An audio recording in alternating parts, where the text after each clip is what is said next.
Bueno, empezamos. Eh, ¿Qué tal? Bienvenidos, bienvenidas, bienvenides. Esta es la primera actividad del año 2021 de Aula Nómada. Estamos arrancando el año después de ya, justo en enero cumplimos 3 años en esta plataforma de enseñanza online. No sé si ya nos conocen, algunos nos deben conocer, otros recién, pero nuestra propuesta es difundir el psicoanálisis de orientación lacaniana, pero siempre de una manera abierta y en interlocución con la cultura, el arte, la filosofía, las ciencias sociales, y ver cuánto este discurso psicoanalítico nos ayuda a pensar lo contemporáneo. Y en este caso empezamos el 2021 con un webinar que justamente apunta a eso, ¿no? A pensar lo contemporáneo, que va muy amarrado con el problema del feminismo, los feminismos, y cómo esto se articula al pensamiento psicoanalítico. Por eso hoy este webinar lo va a dictar Sofía Batko. Además es un webinar introductorio a un curso que también va a dictar ella, que empieza justo en una semana, el 16 de enero, para profundizar más sobre la problemática del psicoanálisis, el feminismo, los feminismos y lo que Lacan llamó el goce otro, ¿no? Más relacionado con el concepto de misticismo. Sofía es licenciada en filosofía por la Universidad París I y por la Escuela Normal Superior de París. Es estudiante de psicoanálisis en la Universidad de París Diderot. Es autora del trabajo de fin de máster de filosofía titulado El concepto de goce otro en la enseñanza de Lacan y su aporte a la teoría feminista contemporánea a partir de la analogía mística. Sofía este año además está profundizando con el concepto de histeria y la relación con los feminismos, y con esto que ahora nos va a contar. Vamos a empezar. Constanza Meyer nos va a moderar la reunión para luego pasar a rondas de preguntas. Así que Constanza, te paso la palabra. Muchas gracias, Ani. Bienvenidos todos. Gracias por participar. Os lo he puesto también en el chat.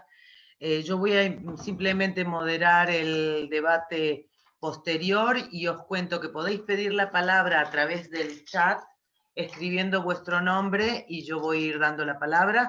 Y también podéis, si no os apetece hablar, escribir la pregunta, tomaré nota y la puedo leer para que Sofía luego la comente. Sin más, le agradezco a Sofía la participación y le paso la palabra. Gracias a todos. Os pido, eso sí, estamos grabando, primera cosa. Segunda cosa, si podéis desactivar el audio y si no queréis salir en la grabación, podéis quitaros la imagen. Gracias. Hasta luego. Adelante, Sofía. Bueno, en primer lugar, buenas noches, tardes a todos. Veo que hay un montón de gente, con lo cual pues os agradezco que os hayáis conectado y pues da mucho gusto ver que hay tanta gente interesada por el tema. Le agradezco a Ani la presentación, a Constanza también que me haya dado la palabra. Os voy a pedir, si no os importa, los que queráis, poner la cámara.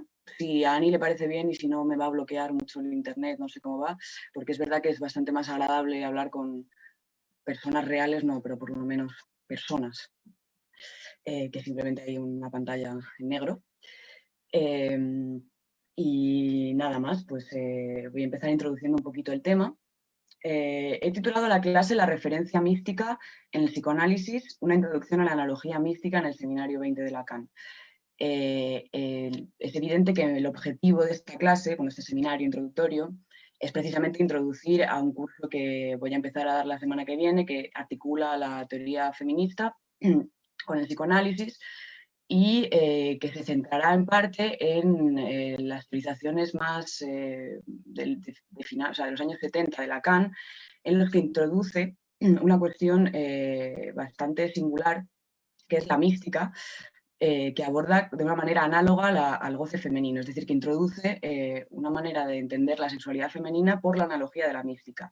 Y me parecía importante que para los que bueno, se quieran inscribir a este curso, que os invito a hacerlo porque me parece que es un tema muy importante, articular la cuestión del psicoanálisis con los feminismos, es un tema de actualidad además. Me parecía importante introducir un poquito lo que es la mística, porque es verdad que no es un concepto, para empezar, no es un concepto de psicoanálisis, tampoco es un concepto de filosofía, y además es un concepto raro, vamos a decir las cosas claras, o sea, es un concepto bastante equívoco, ambiguo y, ¿cómo decir?, que evoca realidades bastante heterogéneas, y por eso me parecía importante abordar esta temática para que por lo menos quede claro de lo que se trata un poco. Como he dicho, la mística en el psicoanálisis está asociada esencialmente a este seminario de Lacan, pero me parece que sería erróneo considerar que este significante no tiene una historia propia dentro de la teoría psicoanalítica y de la práctica psicoanalítica. Y como vamos a ver, desde Freud hasta Lacan, y aquí preciso que voy a hablar únicamente de Freud y de Lacan, pero bueno, si queréis luego podemos conversar de otros psicoanalistas, etcétera, vais a ver que el significante místico y lo que evoca está muy presente ya desde Freud. Y esto es fundamental entenderlo porque si no luego cuando lees el seminario 20 de Lacan o intentas entender un poquito de qué se trata, hay muchos ecos a lo que decía Freud, ¿vale? Entonces la idea un poquito de este seminario es entender la lección que ha hecho Lacan, que hace Lacan en el seminario 20 al introducir esta analogía, ¿vale?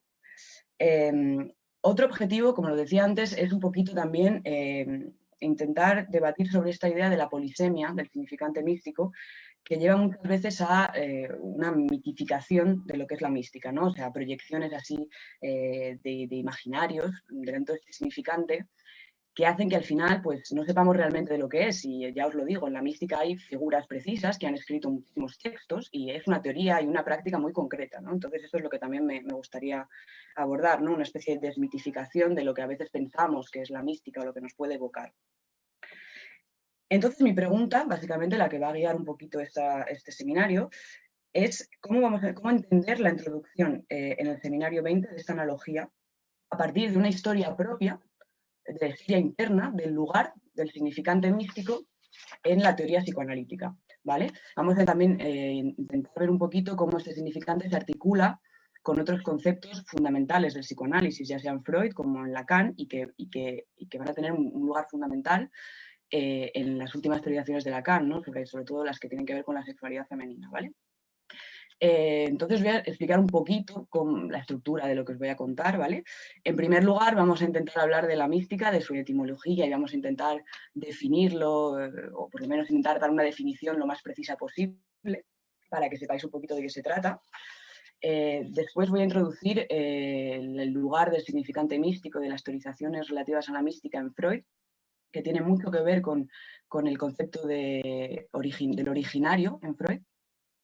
Y por último voy a desarrollar, y esta es la parte un poquito más elaborada, y la más central porque es la que tiene que ver con Lacan, voy a intentar explicar cómo Lacan desplaza la cuestión de la mística de un lugar, de una epistemología de lo pulsional y lo originario en Freud, a una concepción mucho más próxima a la práctica del psicoanálisis. Es decir, que Lacan va a hacer de la mística una experiencia casi psicoanalítica, o del psicoanálisis una experiencia casi mística, ¿vale?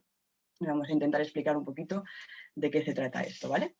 Entonces, en primer lugar, la etimología y una eventual definición de lo que es la mística, ¿vale? Como a lo mejor sabéis, la palabra mística viene del griego místicos, relativo a lo que está cerrado, oculto en el sentido inaccesible, ¿vale? No abierto a todos, exclusivo, y cuya transmisión implica en general una forma de iniciación, ¿no? De culto, de rito, de iniciación. De hecho, la palabra misterios, nos viene de la palabra mística, místicos en griego, misterio en el sentido más común del término, ¿no? Lo que es algo que está oculto, pero que también es profundamente íntimo, y esto vamos a verlo, está muy presente también en lo que es la mística en la cultura occidental, ¿vale? De hecho, los misterios en la cultura grecolatina eran unas especies de cultos a los dioses cerrados, exclusivos, que se desarrollaban un poco de manera paralela, digamos, a los cultos oficiales, que tenían los cultos, la religión en el sentido como un fenómeno social o sociopolítico, ¿no? La mística siempre va un poquito por fuera de todo eso. Esto es importante. No está dentro de la estructura social, de la estructura política, sino que tiene que ver con algo que ocurre en otro lugar, ¿no? En un lugar más íntimo, en grupos reducidos, etc. Y esto, insisto, porque es muy importante. Dos puntos entonces fundamentales de la mística. Por un lado, la referencia a lo secreto, a lo oculto, a lo íntimo, a lo cerrado, etc. Por otro lado, la dimensión práctica, ¿vale? Y esto es importante, como lo fueron los cultos de los misterios. Y esto es algo que las religiones monoteístas heredaron de la tradición grecolatina, es decir, la cuestión de la práctica mística, y por eso podemos encontrar una mística cristiana, que luego se ramifica y es una mística católica a partir de la modernidad, una mística musulmana o árabe y una mística judía, ¿vale? Evidentemente también hay una dimensión mística y en otras religiones, en el hinduismo, el budismo, etc. Esto es otra cuestión porque no es la misma historia, vamos a decir, aquí me concentro más en la mística occidental, ¿vale?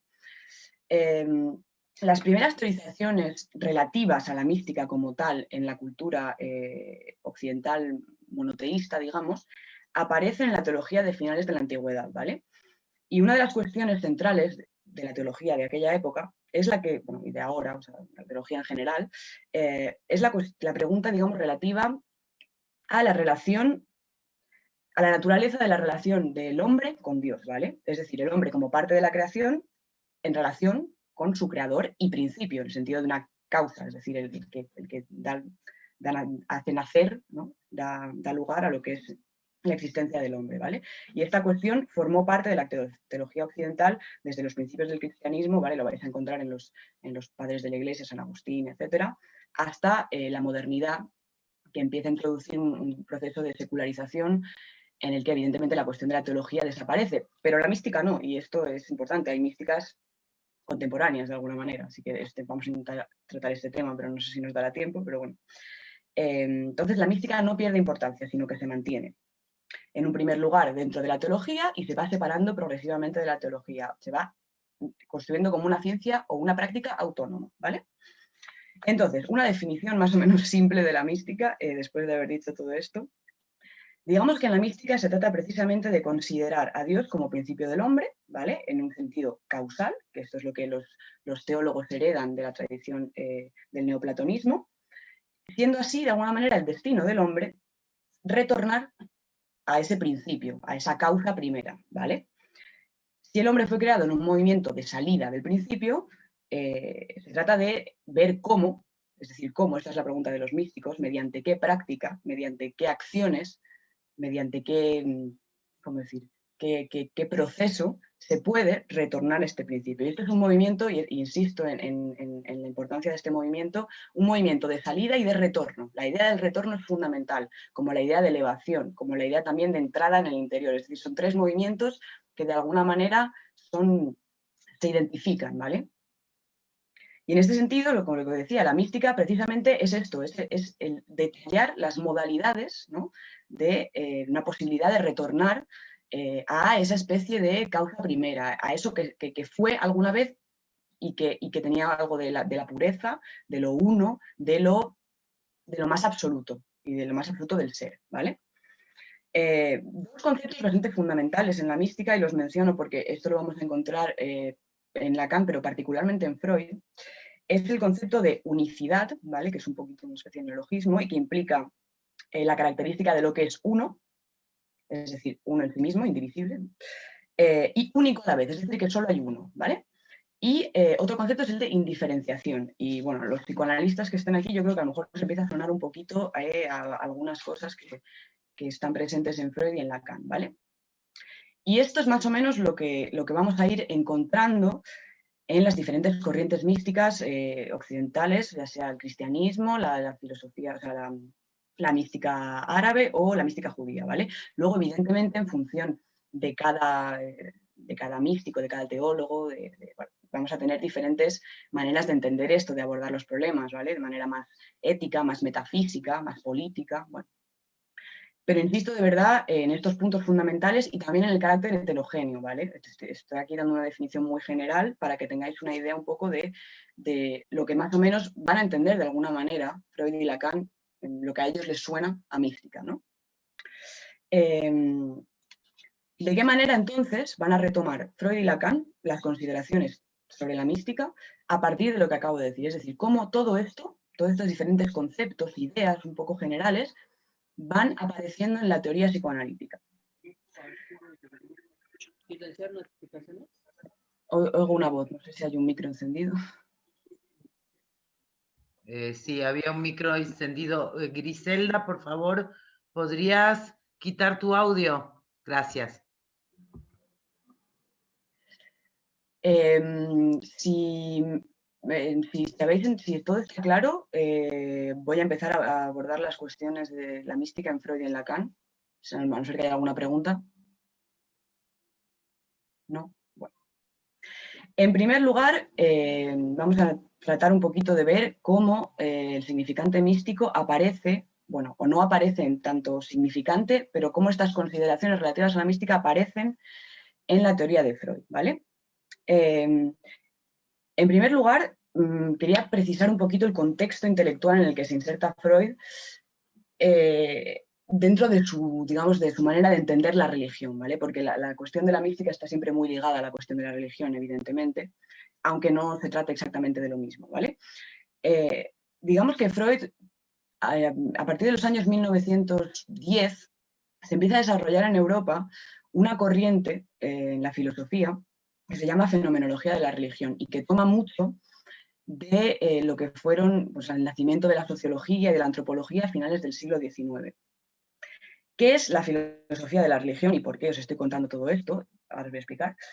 Se trata de una corriente dentro de la filosofía de la religión que aparece, digamos, como respuesta, como síntoma a una especie de crisis de la modernidad, ¿vale? De la manera de entender de la religión y la mística que tenían los modernos, ¿vale? En la modernidad, pasando de Hume hasta Kant y pasando evidentemente por, o sea, hasta Hegel, pasando por Kant, la filosofía de la religión era un intento de racionalización, es decir, que se trataba de entender la religión como dentro, digamos, de una historia, en el sentido hegeliano del término, una historia de la razón que va a triunfar. Es decir, que lo que queremos en la religión son las estructuras racionales, ¿vale?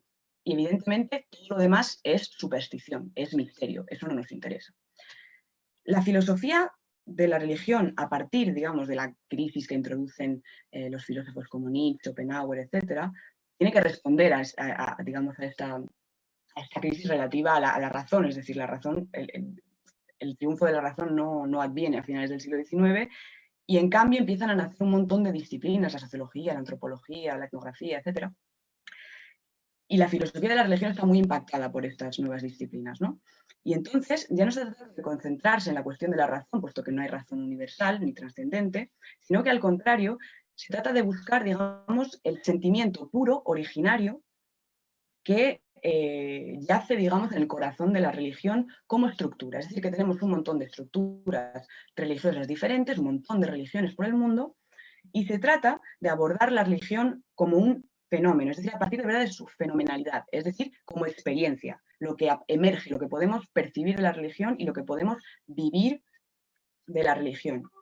Una manera mucho más concreta de abordarla, mucho menos trascendente, ¿vale? Y esto es un poquito lo que van a hacer toda una serie de filósofos, por ejemplo, Rudolf Otto, que escribe un texto en 1987 que se llama Lo Sagrado, Das Heilige, William James, Émile Durkheim en Francia, Bergson, y un filósofo, bueno, un pensador francés en realidad que se llama Romain Rolland, con el que Freud mantuvo una correspondencia en el año 1927, y aquí es donde volvemos a nuestro tema, no me he ido por las ramas. Romain Rolland, que estaba también muy metido en esta cosa del sentimiento originario, el sentimiento místico, esta cosa de qué es lo que es en el corazón de la religión que nos hace creer, básicamente, que nos hace adherir a esto que es del orden de la creencia y del orden de la estructura colectiva, ¿no? Y en una carta que le escribe a Freud en el año 1927, le cuenta un poco, le empieza a hablar de algo que él llama un sentimiento oceánico. Evidentemente, ¿qué le contesta Freud? Literalmente le dice que a él la mística, esto de la mística, no le suena mucho y que él es bastante desconocido, extranjero, vamos, que Freud no le interesa de alguna manera. Y es bastante curioso porque si Freud rechaza abiertamente el concepto místico, es decir, dice que no encontramos en el corpus freudiano absolutamente ninguna mención de la mística como tal. A pesar de ello, me parece que, después de todo lo que acabo de decir, hay un corazón un poco místico en ciertas realizaciones de Freud. Y en particular, las que tienen que ver con la cuestión del originario y lo primitivo. Como sabéis, a partir de los años ya muy pronto, es decir, en el momento en el que aparece o nace el psicoanálisis como tal, Freud ya empieza a introducir esta cuestión de lo primitivo y lo originario, ¿vale? En alemán esto se nota con el prefijo ur, ¿vale? UR. Y Freud habla de Urfantasie, que son fantasmas originarios, Urszenen, escenas originarias, etcétera, etcétera. Esto tiene todo que ver efectivamente con la cuestión del mito también, que empieza a cobrar una importancia central en la obra de Freud, ¿no? Y para Freud lo primitivo se tiene que entender en dos sentidos, tanto en un sentido filogenético, es decir, lo primitivo de la humanidad, y de ahí la importancia de los mitos. Y esto es algo que Freud en realidad comparte con todos sus coetáneos, ¿no? La cuestión de encontrar una estructura primitiva de la religión que nos permita entender por qué creemos como creemos, por qué adherimos a estas estructuras, ¿vale? Y también en un sentido, es decir, lo primitivo en un sentido ontogenético, es decir, lo primitivo del niño, lo primitivo del infante, lo primitivo de todo sujeto, básicamente. Y en este sentido, la manera de entender lo primitivo, Freud en realidad, ya digo, era un puro producto de su época, porque estaba muy influenciado por la filosofía de la religión, la fenomenología de la religión, la antropología, la sociología, pero también los descubrimientos de Lamarck y de Darwin relativos a la teoría de la evolución y a la adaptabilidad de las especies. Todo esto Freud lo tenía en mente y es a partir de ahí que teoriza toda una serie de cosas, ¿no? Hay una especie de paradigma del origen en Freud y la mística en Freud está relacionada con este paradigma. No hay significante místico, pero sí que hay una resonancia mística que tiene que ver con la cuestión central del origen para Freud, que lo cuestionaba totalmente. Entonces, en el sentido ontogenético, que es el sentido que nos interesa a nosotros, ¿no? Porque es la mística, estamos tratando de entender qué relación tiene la mística con el sujeto en sí, ¿no? En un sentido ontogenético, lo que intentaba evocar Freud con esta cuestión de lo primitivo era la idea de un sentimiento de unidad absoluta del sujeto, del bebé, del primero del sujeto, con este primer otro, que evidentemente para Freud era la madre. Y es aquí donde interviene esta cuestión de la unidad y la indiferenciación, ¿no? Se ha hablado antes del concepto de unicidad y de indiferenciación en la mística, ¿no? Pues es que este primer estado del niño, que es incluso anterior al del autoerotismo de Freud, es un estado en el que no hay otro, es decir, solo hay uno. Y esto para Freud era el estado primero de todo sujeto, básicamente. Y luego a partir de ahí, evidentemente, intervenía la cuestión de la separación, etc. Pero está esta idea de una especie de primer estado en el que solo hay unidad, solo hay unicidad, es decir, que eres uno con el otro y que eres además el único, es decir, que no hay nadie más. Y esto evidentemente lo retoma muchísimo Lacan cuando introduce la idea de un goce primordial y de una especie de unidad primera con evidentemente el gran otro. En realidad el gran otro de Lacan tiene mucho que ver con esta primera unidad absoluta del niño con el otro. Es una indiferenciación total del sujeto y del objeto, ¿vale? Todos esos desarrollos empiezan un poquito a aparecer en los años 1920. Tenemos donde vais a encontrar todo lo que acabo de decir es en el yo y el ello en general, pero también tenemos la introducción en 1920 de un concepto que será fundamental, que es el de la pulsión de muerte en el más allá del principio de placer. Ya de por sí, cuando leemos más allá del principio de placer, es decir, más allá, el más allá es una idea, digamos, no diría casi mística, o por lo menos con una connotación bastante sobrenatural, ¿no? Pero es un más allá del principio de placer. Bueno, Freud introduce entonces este nuevo concepto que es el de pulsión de muerte. Y la idea es un poquito que, en realidad, lo que motiva al sujeto no es tanto la búsqueda del placer. Es decir, que al final la economía esta del placer, desde la satisfacción, etcétera, hay algo más. Y esto Freud se da cuenta de manera empírica, ¿no? O sea, se trata en sus experiencias clínicas, hay una cuestión de una repetición y el sujeto siempre poniéndose en posición, digamos, de autodestruirse, ¿no? De boicotearse. Y esto es lo que Freud introduce como pulsión de muerte. Y cuando introduce este concepto en su texto, lo lee además de una manera bastante científica, porque habla de retorno a lo inanimado, ¿no? Entonces empieza a hablar de las células, de cómo todo lo vivo siempre vuelve a lo inanimado, etc. Y me parece curioso este concepto de retorno a lo inanimado, porque como os he dicho al principio, en la mística está esta idea del retorno, está digamos, un primer momento de salida, ¿no? de nacimiento, y la idea de retornar a esta primera unidad, a esta primera situación casi, vamos, de goce absoluto y de unidad primera, ¿no? Y esto del retorno a lo inanimado está muy ligado a la cuestión de la pulsión de muerte, y Freud lo dice tal cual en su texto, ¿no? En 1924, otro texto que tiene también mucho que ver con la cuestión de la pulsión de muerte es el del problema económico del masoquismo. Y Freud introduce el concepto de masoquismo erógeno, ¿vale? Es un poquito esa misma idea, ¿no? De que en el fondo hay algo en el sujeto que tiene que ver con un masoquismo primordial. Siempre la cuestión de lo erógeno, lo primordial, lo originario. Y aprovecho también para precisar que en este texto Freud diferencia, digamos, 3 tipos de masoquismos, y uno de ellos es el masoquismo femenino. Y esto lo vamos a encontrar un montón en la cuestión de la mística femenina y en la manera en la que diferentes autores han tratado la cuestión de la mística en su forma específicamente femenina, es decir, como una postura masoquista. Pero bueno, en realidad lo que quería más o menos introduciros aquí es esta idea de que en Freud se puede hablar de una referencia mística, y como ya he dicho, en realidad el término místico no aparece como tal en el corpus freudiano.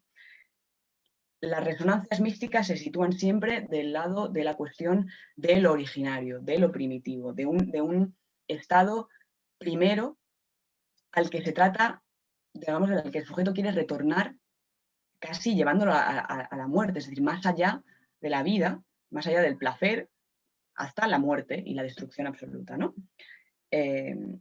Lacan de alguna manera va a heredar esta concepción freudiana y va a emplear las referencias místicas para introducir un concepto fundamental, que es el concepto de goce, ¿vale? Que tiene muchísimo que ver con esta idea del más allá del principio de placer, ¿no?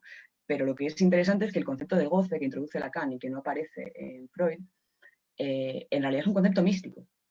Vosotros cuando leéis, si en algún momento os ponéis a leer mística, lo que os aconsejo porque es bastante interesante, vais a ver que las místicas están todo el día hablando de gozar de Dios, de tal goce, de tal. O sea, Teresa de Jesús es básicamente su palabra favorita. O sea, y me parece muy curioso que Lacan haya decidido introducir este término en otro. No digo que será casualidad, no sé, contingencia. En todo caso, me parece que hay mucho que decir sobre la manera en la que el goce se va a articular con la cuestión mística, en particular en Lacan, lo vais a ver. Lo que me parece también muy importante es que subrayar el hecho de que, a pesar de introducir nuevos conceptos, además de esto, Lacan también introduce, digamos, una actitud diferente con respecto a la mística, es decir, una posición científica o epistemológica bastante diferente de la de Freud, es decir, que desplaza la cuestión mística de una cuestión pulsional para, saliéndose un poquito de este paradigma del originario, para tratarlo de verdad como una experiencia, y vais a ver, os lo voy a explicar, una experiencia que además hay que tomarse en serio, es decir, que hay que sacar un poquito de esta manera de patologizar la mística que ha existido, y para él se trata de verdad de abordar la mística como una opción seria, es decir, como una realidad en sí que tiene un sentido propio y que ese sentido además puede aportar un montón de cosas. Y esto es lo que hace que casi al final de la enseñanza de Lacan la mística se articule con una experiencia, con la experiencia misma del psicoanálisis, ¿no? Con el psicoanálisis como deshacerse de algo, es decir, y ya veréis cuando veremos la cuestión de la relación entre la mística y el saber, cómo esto cobra mucho sentido, ¿vale? Entonces, si os parece bien, y si todo está claro, vamos a atacar un poquito la cuestión de cómo Lacan retoma esta referencia mística en sus seminarios. Si no hay ninguna pregunta. ¿No? Bueno, sigo pues.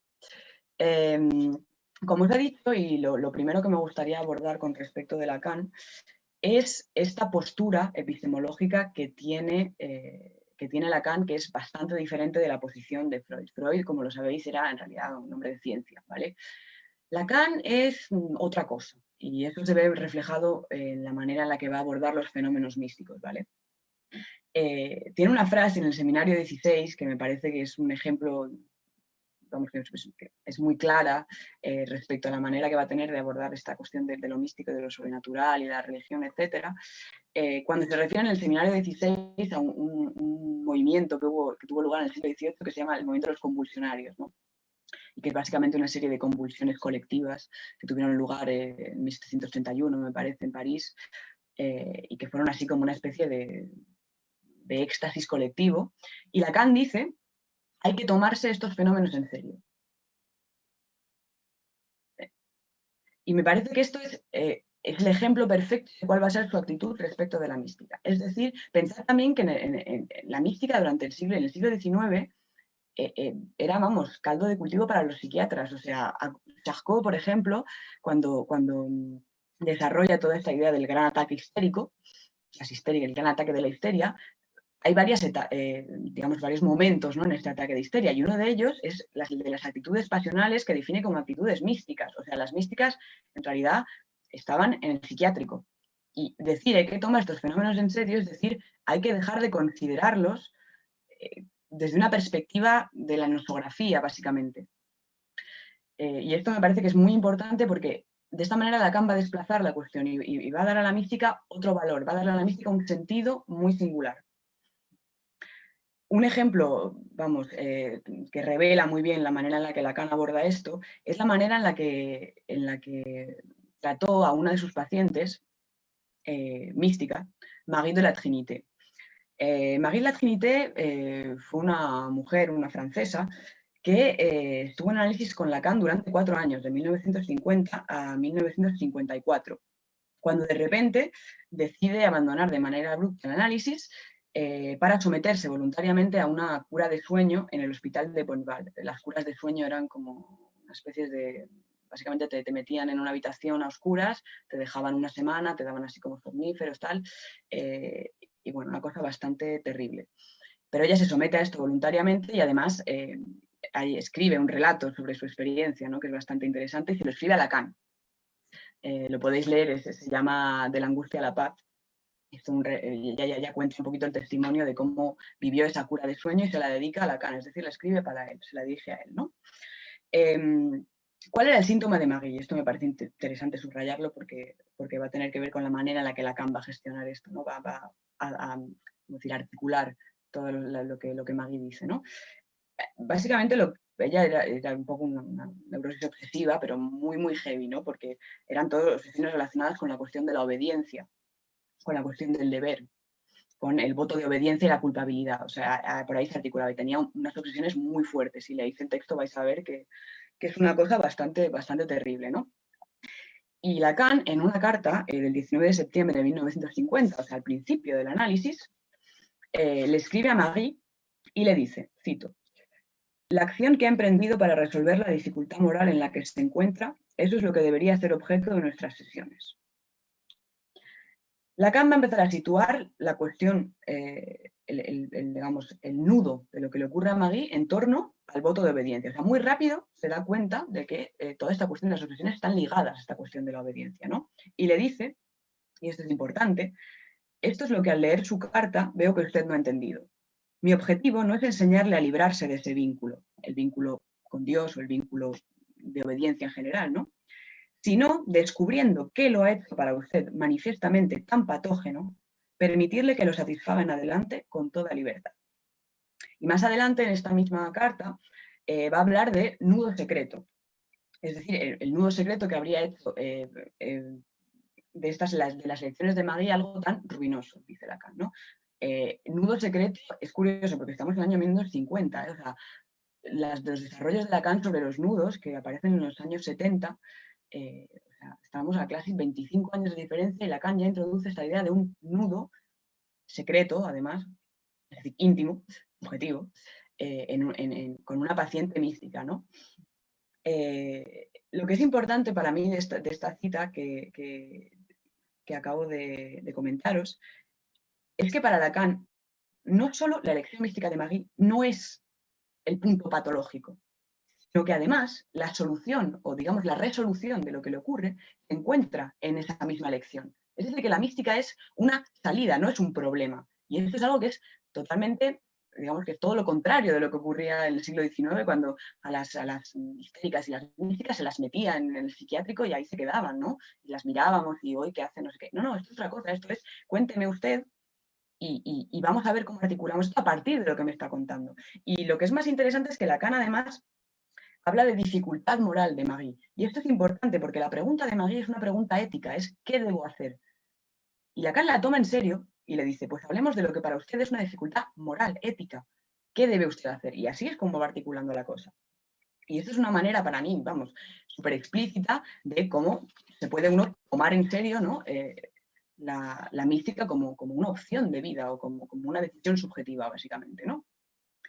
¿Cómo se articula entonces esta actitud que consiste en abordar la mística como una opción seria con las diferentes consideraciones que introduce Lacan a lo largo de su seminario respecto de la mística, ¿no? ¿Cuáles son las diferentes ocurrencias de la mística en el seminario y qué conceptos va Lacan introduciendo, qué ideas va introduciendo a partir de la mística, ¿no?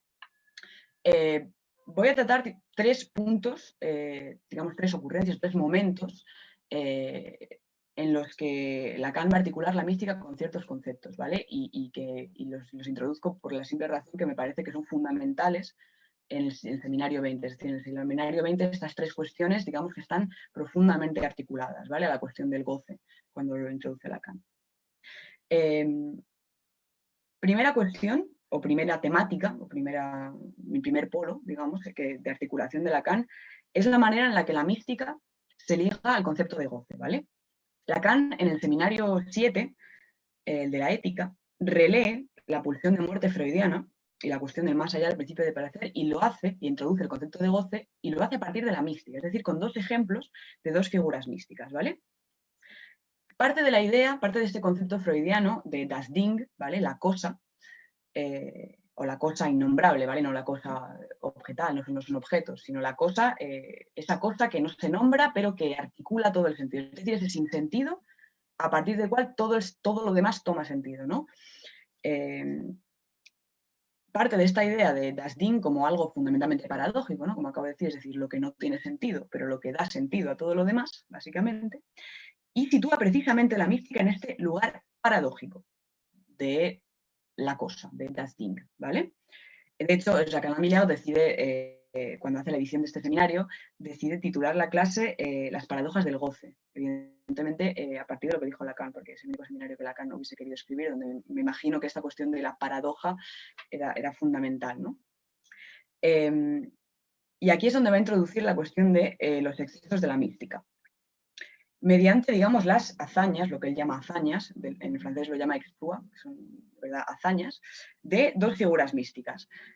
Una de ellas, Angèle de Foligno, que es una mística de finales de la Edad Media, y la otra, Marie Alacoque, que ya es una mística de la modernidad. O sea que ya veis que el panel en el que agarra un poquito las referencias Lacan es bastante variado, porque entre una mística de finales de la Edad Media y una de la modernidad, podríamos preguntarnos qué tiene que ver, ¿no? Pues vais a ver que tiene mucho que ver, ¿no?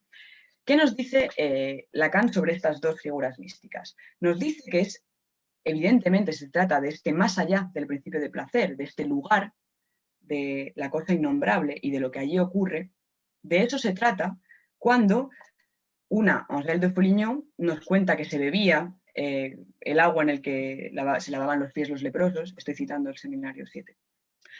O cuando Marie Alacoque nos cuenta que se comía con mucha recompensa los excrementos de un enfermo, ¿no? Básicamente esto es los ejemplos que toma Lacan para significar lo que serían los excesos de la mística, es decir, estas hazañas, lo llama él, casi extremas, ¿no? Porque y de ahí esta idea del más allá de algo, es decir, que estamos ya más allá del deseo, más allá del placer, en una cosa del extremo de lo místico, ¿no? Y Lacan es curioso porque decide introducir el concepto de goce ligándolo precisamente a esta manera de excederse, ¿no? Básicamente, de ir más allá de algo.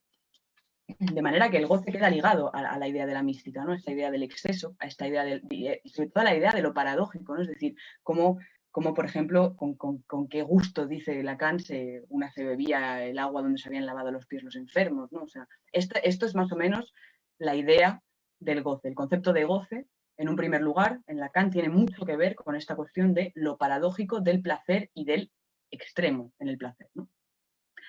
Segundo punto que me parece importante, segunda temática, segunda articulación de la mística en el seminario de Lacan, con la posición femenina en general, ¿vale?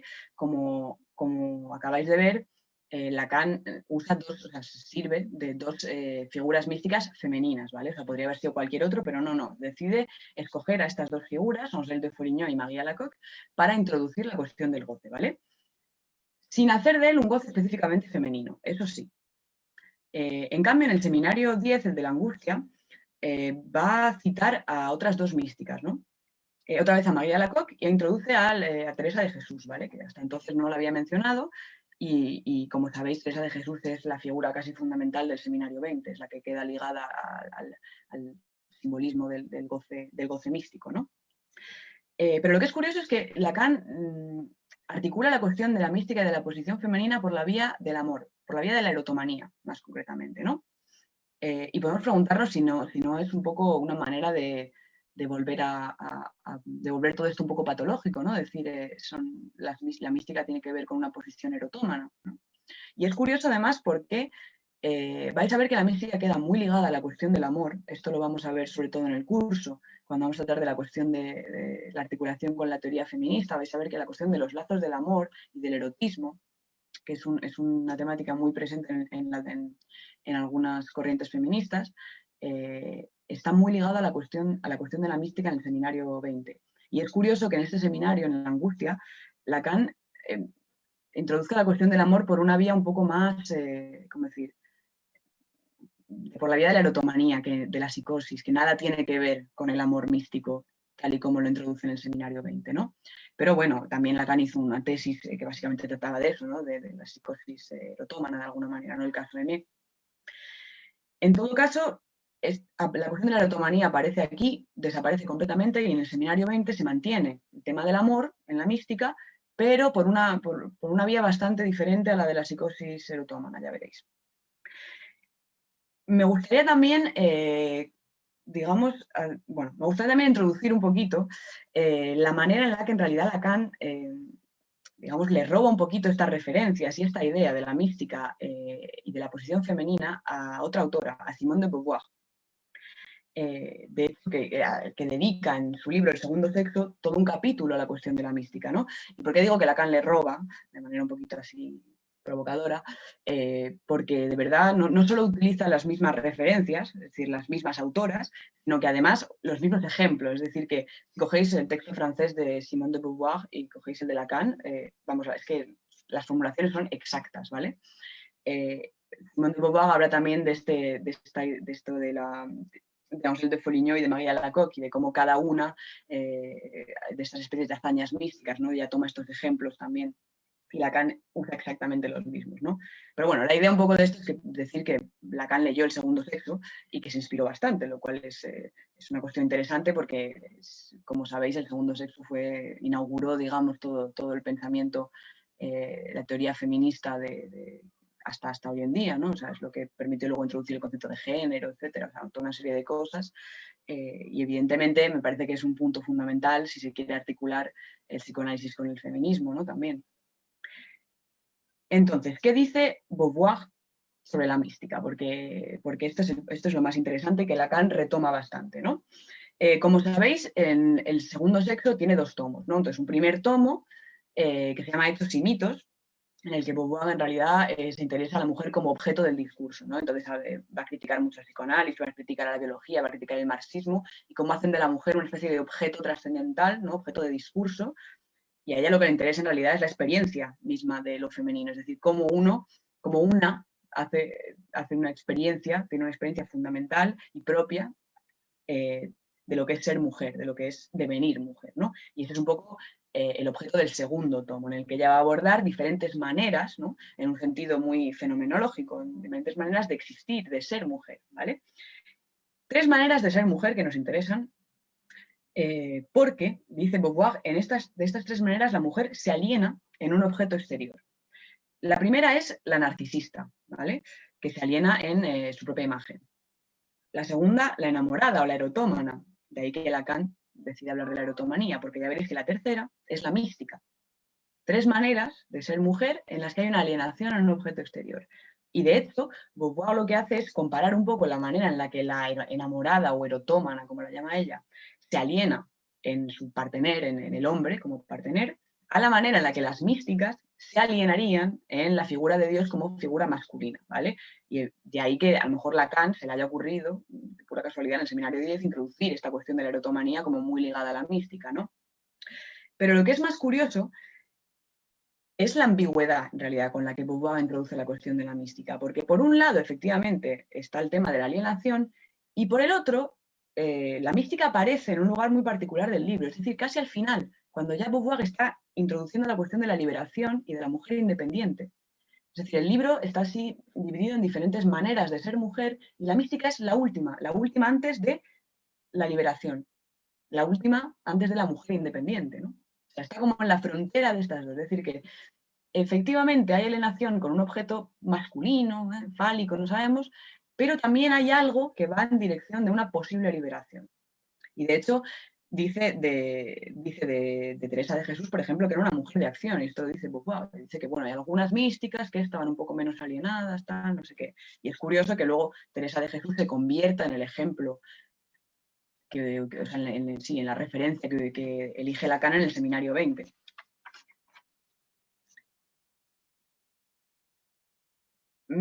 Última cuestión, y ya después de esto acabo y damos paso a las preguntas. La articulación entre mística y saber, o más bien mística y no saber. Esto, de la cuestión del saber, hay que entenderla en el sentido que tiene el no saber en las corrientes místicas de lo que se llama la teología negativa. La teología negativa es básicamente la idea de que para acercarse a Dios, no para estar en este movimiento de retorno, hay que negar absolutamente toda la creación, porque evidentemente Dios, al ser creador, es absolutamente la no creación, ¿no? De aquí toda esta dialéctica es una dialéctica de la negatividad permanente, ¿vale? Y entre otras cosas de la negación del saber. Esto es una cosa que está muy presente en la teología mística de muchos autores de la tradición occidental. Entonces, en la mística vamos a encontrar muchísimo esta idea de que el saber es ilusión, de que el saber está del lado del parecer, ¿vale? Y no del lado del ser. Y es curioso porque en Lacan el saber está siempre del lado del semblante. Evidentemente el semblante no es simplemente un parecer, ¿no? No es un parecer imaginario, pero se articulan, me parece, Lacan articula muy bien la cuestión del saber con la cuestión del discurso. Y la mística no es discurso, la mística es práctica. La mística es justamente el no discurso casi. ¿Qué dice Lacan explícitamente sobre el no saber en el seminario 19, sobre el saber del psicoanalista? En la clase del 4 de noviembre de 1961 dice: el no saber suena chic. Y nos dice: esto lo encontramos en la mística, de hecho nos viene de ellos, y en la mística solo el no saber cobra sentido. Me parece muy interesante esta idea de que el no saber tenga un sentido, ¿no? Porque es fundamentalmente paradójico. Podemos preguntarnos cuál es el sentido, cuál puede ser el sentido del no saber, ¿no? Y para Lacan es un sentido entendido como verdad, es decir, como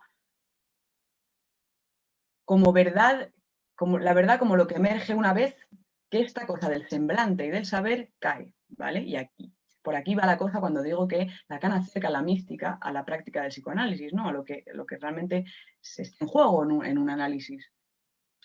En el mismo párrafo, de hecho, Lacan recuerda la diferencia entre saber y verdad y termina diciendo que si la verdad no es el saber, entonces la verdad es el no saber. O sea, básicamente, si A no es B, es que A es no B, básicamente. Es una lógica pura. La verdad, en tanto se opone al saber, en realidad es, como decía, la verdad del sujeto. Es decir, no la verdad, no el saber como semblante, sino la verdad como lo íntimo, lo más subjetivo. La verdad, en tanto, solo puede cobrar sentido dentro de la historia subjetiva de una u otra persona, ¿no? Y es curioso porque esto es precisamente lo que se trata de lo que se trata en un análisis, ¿no? Se trata de aislar la verdad del sujeto, eso que solo va a cobrar sentido para él. Y de hecho se trata de hacerlo haciendo caer el semblante, ¿no? Un sujeto llega a un análisis con todo un aparato así de saber y toda una construcción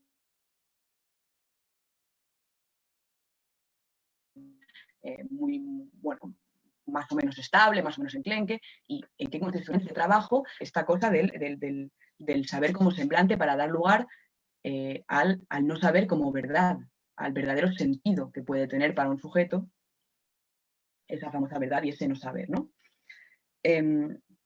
Para concluir ya brevemente sobre estas cuestiones, me parece que tenemos que subrayar esta idea de que hay una articulación que se va formando durante todo el seminario entre mística y goce, lo que hemos visto con el seminario 7, ¿no? Y los diferentes ejemplos místicos de estas hazañas místicas que da Lacan. Segunda articulación o segundo polo es el de la mística y la posición femenina, ¿no? A partir de la cuestión del amor y cómo Lacan trabaja de alguna manera lo que dice Beauvoir sobre la mística. Y por último, esta idea de la mística y no saber, es decir, la mística y digamos, la relación analítica o la función misma de un análisis, ¿no? Y esto es algo que vamos a encontrar todo junto, digamos, en el seminario 20. Es decir, que está la cuestión del goce, está la cuestión del goce femenino y está la cuestión de un goce que no se sabe.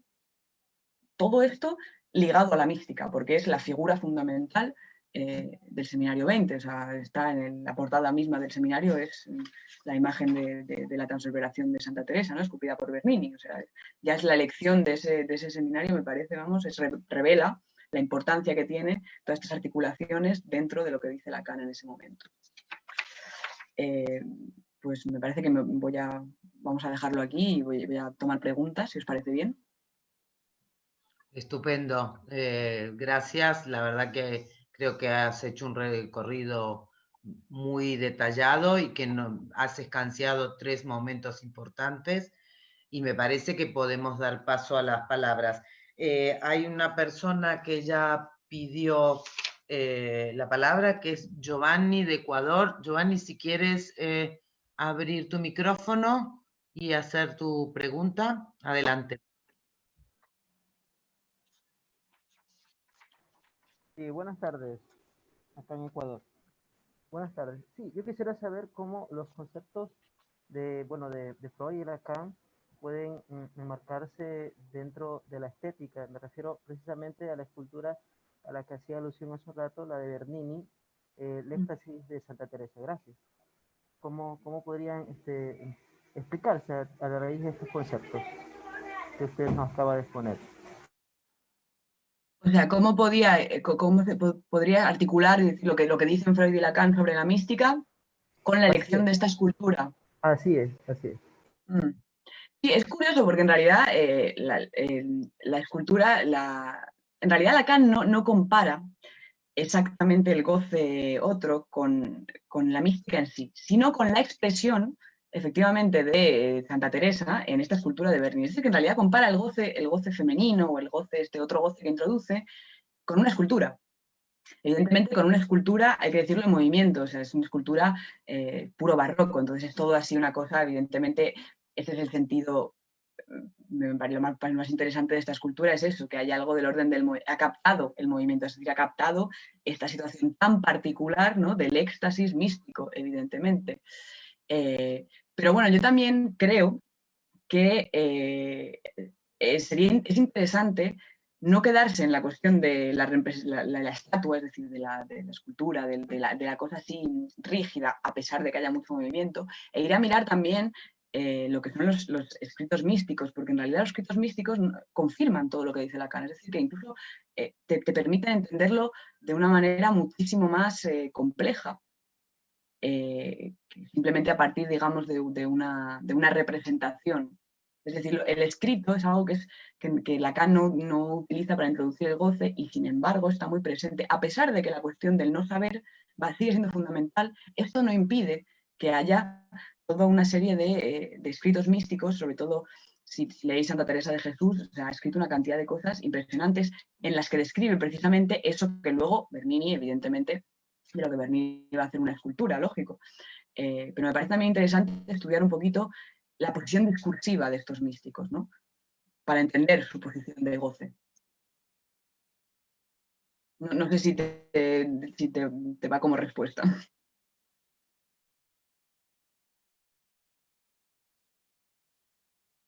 Dice que perfecto. Bueno, os recuerdo que podéis, si queréis intervenir, pedir la palabra a través del chat. Mientras tanto, teníamos un comentario de Andrés Villavicencio, que ha preferido que yo leyera su comentario. Dice: el espacio espiritual, sentimientos idealistas, violentos, encierran y lastiman los ideales, sentimientos femeninos, haciendo de la completitud una forma insignificante y fea. Es importante que la mujer sea identificada como absoluta o completa para su libre desarrollo en todos los planos. La no pertenencia es clave. Postdata, un místico. Yo tenía también una pregunta en relación a la cuestión del más allá y de la verdad y el sentido. Me preguntaba si se podía hacer se podía establecer alguna relación, o qué relación te parecía que se podía establecer entre este sentido del que hablas en la mística y el más allá. Me preguntaba si ese más allá no era en definitiva también un más allá del sentido, donde se pierde justamente la dimensión del sentido, se pierde el peso de la dimensión del sentido, ¿no? Porque estamos delante quizá de algo más relacionado con el acontecimiento del cuerpo, por ejemplo, ¿no? Y la referencia que has hecho a la escultura de Bernini, que es la portada del seminario, de la edición del seminario en francés, me parece también importante en este punto. No sé si quieres decir algo más al respecto. Sí, es el más allá, evidentemente, yo lo diría más, yo iba a decir, es un más allá del semblante.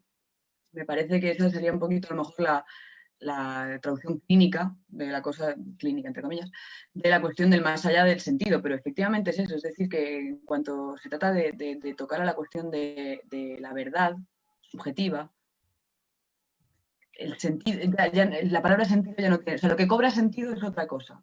El sentido, no sé si un más allá del sentido, pero a lo mejor un desplazamiento del sentido, eso seguro, a otro lugar.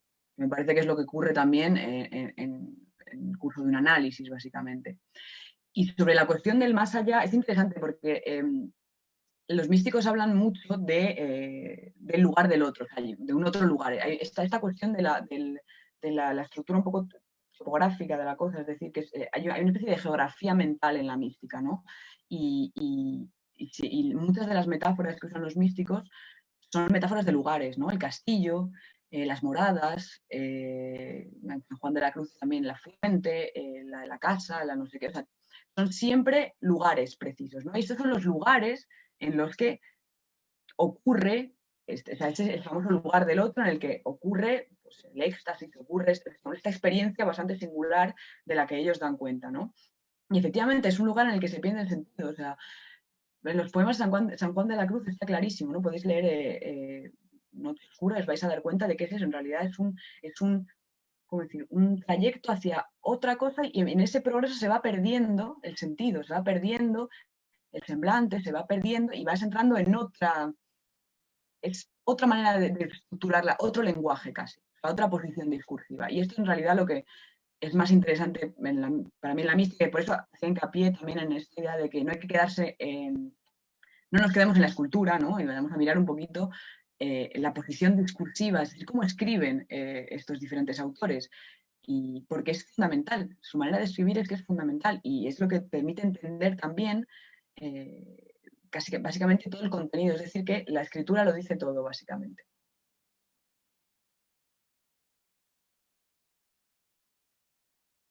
Vale, me parece que se aclara un poco, y ahora con la referencia a la cuestión de la poesía, efectivamente me parece que ya el protagonismo del sentido cae, es más del orden de un poema, ¿no? Esto de lo que estamos hablando.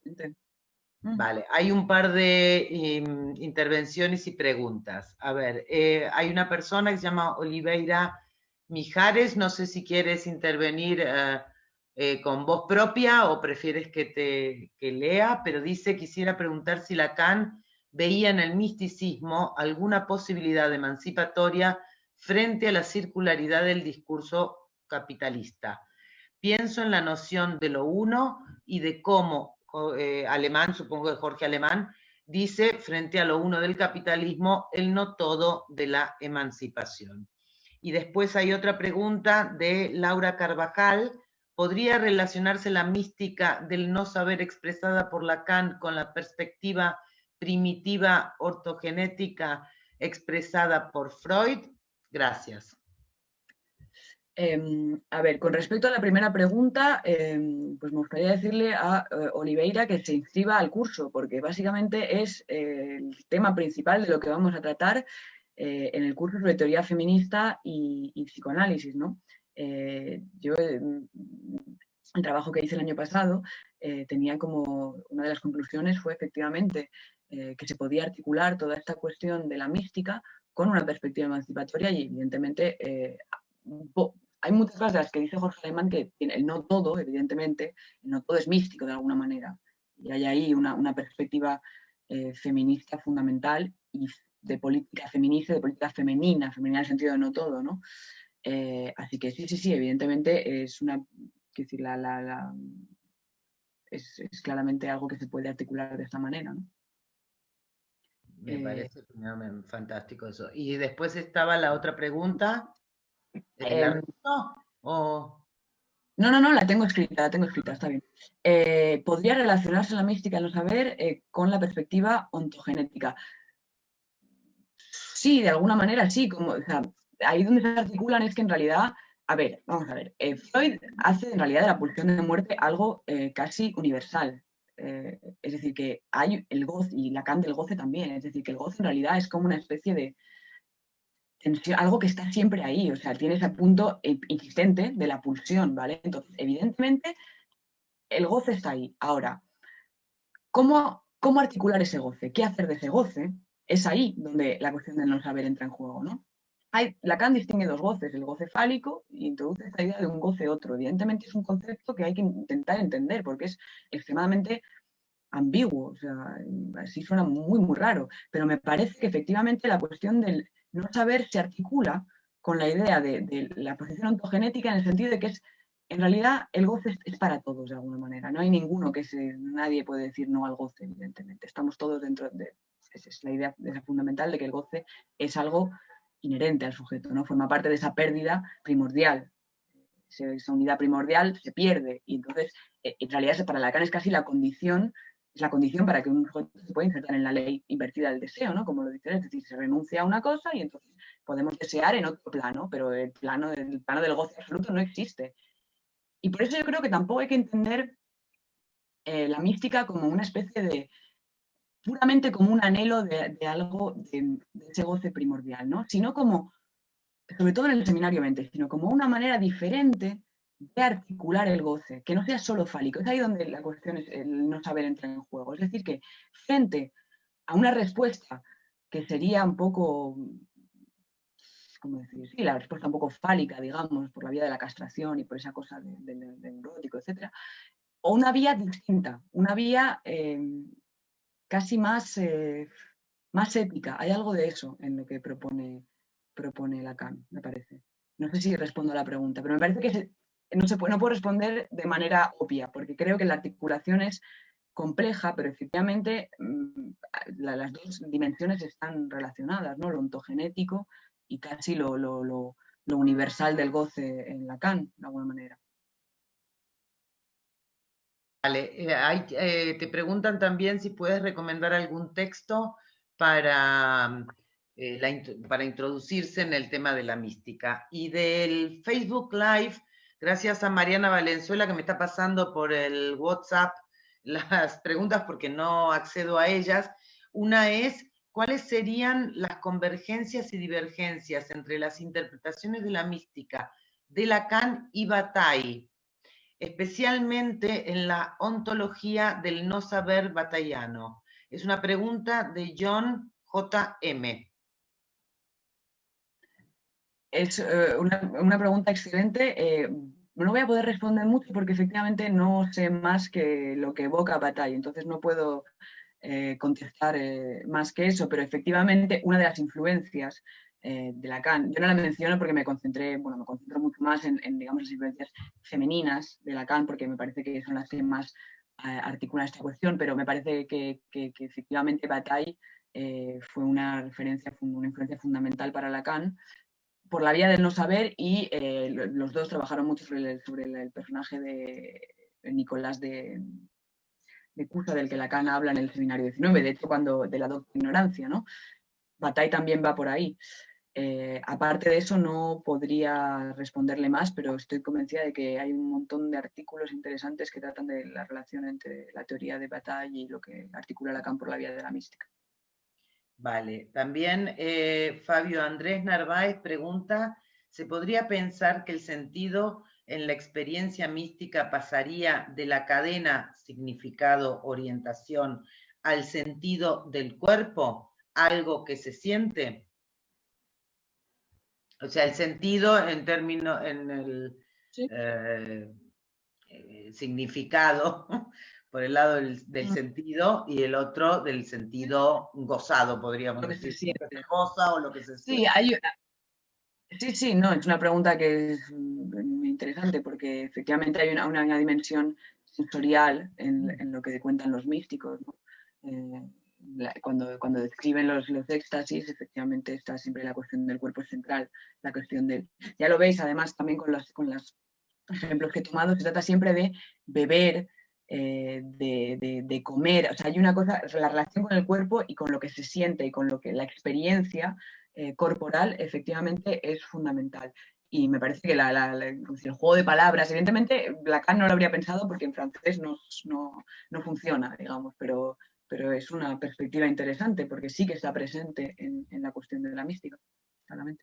Hay una pregunta curiosa de Marcos Salcedo. ¿Las relaciones tan estrechas del psicoanálisis con la mística no cuestionan las aspiraciones de muchos psicoanalistas de confirmar el estatuto epistémico de ciencia de la doctrina freudiana? ¿No cree usted que ratifica más bien el psicoanálisis como un discurso religioso? No. Y voy a explicar por qué. Como he dicho antes, en un momento la mística no es un discurso, o sea, la mística no es teología. De hecho, la mística se emancipa totalmente de la teología. Cuando esta desaparece un poco por el proceso de secularización, la mística sigue, pero sigue como una práctica. Por eso he insistido mucho en la cuestión práctica de la mística. La mística no es teología, no es un discurso sobre, es una práctica. Y además es una práctica que crea colectivo, que crea lazo, eso es lo que me parece más importante. Y no creo, justamente me parece que la mística es precisamente todo lo contrario del discurso religioso, es decir, de la teología. De la misma manera que el psicoanálisis es todo lo contrario al discurso de la ciencia, ¿no? No sé si respondo a la pregunta, pero me parece que esos dos polos son efectivamente irreconciliables, es todo lo contrario. Patricia Tazara, ¿por qué no abres tu micrófono y haces la pregunta? Si te parece bien. Patricia. Hola, aquí estoy. ¿Se me escucha? Sí, perfectamente.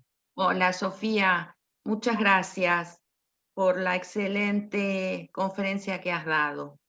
Me preguntaba por la cuestión de la creencia, ¿no?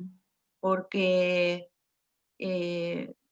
¿cuál sería, qué estatuto tendría la creencia en la experiencia mística? Que es lo que me quedó claro después de escucharte. Creo que se trata de una experiencia, porque pensaba la creencia del neurótico, ¿no?